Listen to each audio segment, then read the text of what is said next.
नमस्कार, मी नरेंद्र पाटील काळे आणि आपण पाहत आहात खबरनामा न्यूज. शेतकरी, कायदा आणि सत्याचा आवाज.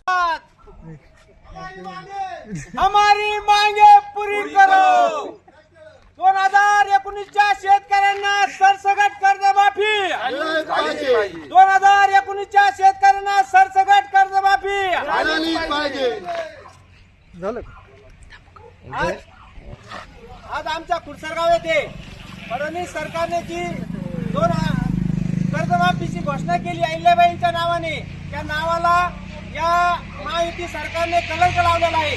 कारण त्यांनी 5-6 वर्ष झाले शेतकरी आर्थिक संकटात आहे आणि आमच्या शेतकरी कोणत्याही सरकारच्या दारात आम्हाला कर्जमाफी द्या म्हणून मागणी केली नव्हती.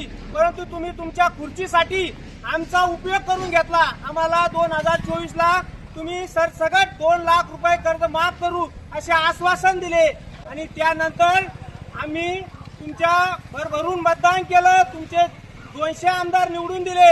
हा आमचा गुन्हा झाला आणि तुम्ही आमच्या कर्जमाफीला निकष लावले आणि आमचे 2019ला जे शेतकरी कर्जमाफीत बसले त्यांना या कर्जमाफीतून तुम्ही वगळण्यात आलं.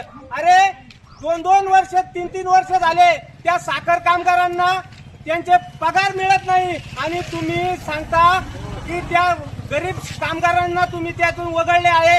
त्यामुळे आज मी या फडणवीस सरकारचा पुढचा ग्रामस्थांच्या वतीने जाहीर निषेध करतो.